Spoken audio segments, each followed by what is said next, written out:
Hello বন্ধুরা, English SSC 4 এর 27 তারিখে আপনাদের যে পরীক্ষাটা রয়েছে, আপনাদেরকে এই ভিডিওটির মাধ্যমে দুটি ব্রড কোশ্চেন উত্তর সহ দেখাবো।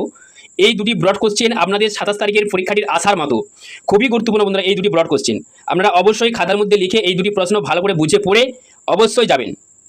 খুবই সংক্ষিপ্ত আকারে সংক্ষেপে লেখা আছে, আমরা 2 থেকে 3 বার পড়লেই কিন্তু আপনাদের এই প্রশ্নটির সম্পর্কে জানা হয়ে যাবে। তো অবশ্যই বন্ধুরা খাতার মধ্যে লিখে পড়বেন, এখান থেকে আপনাদের 2 নম্বর প্রশ্ন আসতে পারে। দেখুন, সফট স্কিলের আপনাদের যে ইমোশনাল ইন্টেলিজেন্স যে উপাদানটা রয়েছে, যে এলিমেন্টটা রয়েছে, যে কম্পোনেন্টটা রয়েছে, সেই কম্পোনেন্ট সম্পর্কে দেখুন এখানে আলোচনা করেছে। এই ইমোশনাল ইন্টেলিজেন্সের যে উপাদানগুলো রয়েছে, সেই উপাদানগুলো সম্পর্কে যদি আপনাদের প্রশ্ন আসে, অর্থাৎ এই ইমোশনাল ইন্টেলিজেন্স সম্পর্কে আপনাদের যে কোনো প্রশ্নই আসুন না কেন, এই উত্তরটাই আপনারা লিখে দিবেন। যদি আপনাদের প্রশ্নটা এইভাবে আসে যে ব্রিফলি ডিসকাস ইমোশনাল ইন্টেলিজেন্স, অর্থাৎ ইমোশনাল ইন্টেলিজেন্স সম্পর্কে সংক্ষেপে আলোচনা করো, যদি প্রশ্নটা এইভাবে আসে এই উত্তরটা লিখে দিবেন। কিংবা যদি প্রশ্নটা আপনাদের এইভাবে আসে যে mention some of the step involve in emotional intelligence, অর্থাৎ ইমোশনাল ইন্টেলিজেন্সের যে স্টেপগুলো রয়েছে, সে কিছু স্টেপ সম্পর্কে উল্লেখ করতে বলছে, আলোচনা করতে বলছে, তো এগুলোই আপনারা লিখে দিবেন। অর্থাৎ আপনাদেরকে বলতে চাচ্ছি যে কোনো প্রশ্নই এই ইমোশনাল ইন্টেলিজেন্স সম্পর্কে আসুন না কেন, আপনারা এই উত্তরটাই লিখে দিবেন।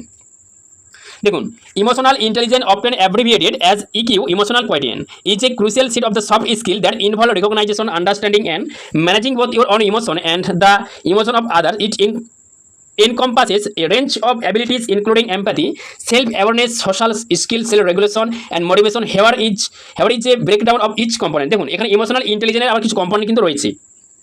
এই কম্পোনেন্টগুলো সম্পর্কে আপনাদের জানতে হবে। এখানে আপনাদের 2 নম্বর প্রশ্ন আসতে পারে যে what is the self awareness, মানে সেলফ অ্যাওয়ারনেস কি, হোয়াট ইজ সেলফ রেগুলেশন কি, এইভাবে 2 নম্বর প্রশ্ন আপনাদের আসতে পারে।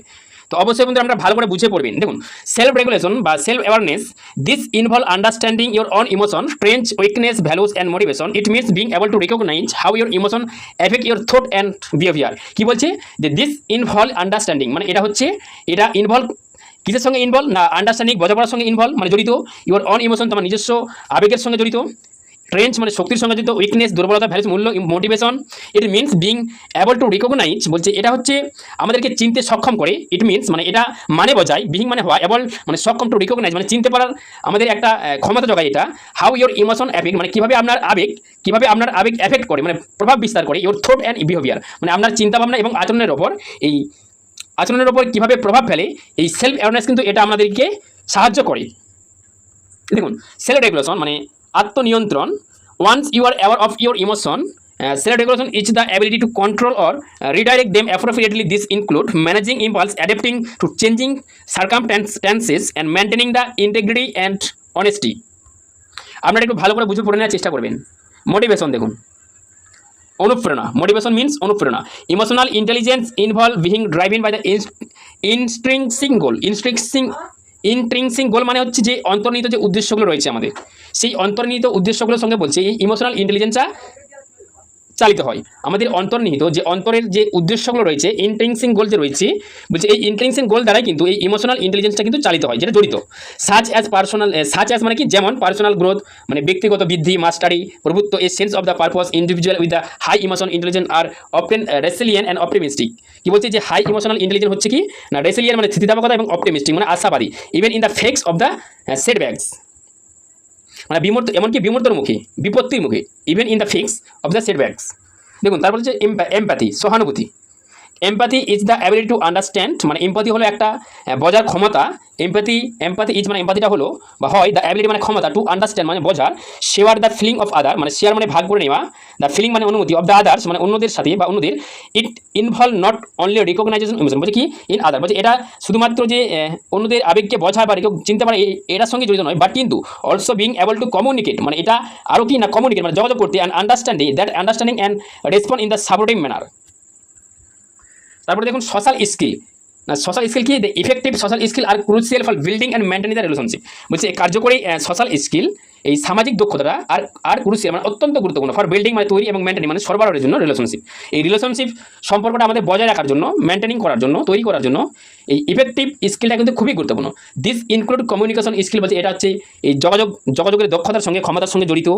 ইনক্লুড বলছি কনফ্লিক্ট রেজলিউশন, এই যে দ্বন্দ্ব সমাধান এর সঙ্গে জড়িত, কোলাবোরেশন সহযোগিতার সঙ্গে জড়িত। দ্য অ্যাবিলিটি টু ইনফ্লুয়েন্স মানে এটা হচ্ছে ক্ষমতা ইনফ্লুয়েন্সের, and inspire other positively.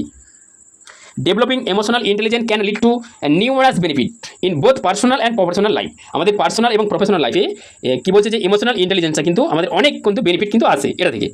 It can improve relationship, সম্পর্ক এটাকে ইমপ্রুভ করে, সম্পর্ক আমাদের ইমপ্রুভ করে, আমরা বাড়াই, ভালো রাখি, বাড়াই, enhance communication, promote effective leadership, contribute to overall well being, success additionally because emotional intelligence is a skill set that can be cultivated and strengthened over time.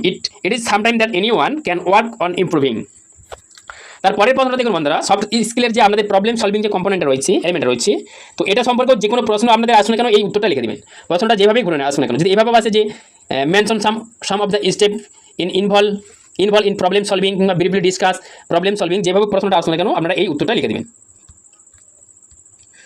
তো বন্ধুরা, যদি এই প্রশ্নগুলি আলোচনা করতে চাই ভিডিওটি অনেক বড় হয়ে যাবে, নাহলে আপনাদের একটু আলোচনা করতে চেষ্টা করতাম। দেখুন, এটা সফট স্কিল মানে problem solving is a cornerstone soft skill that empower individual to navigate challenge and find effective solution. It involves identifying issue, analyzing their root cause, brainstorming possible solution, evaluating alternatives, and implementing the most suitable course of the action.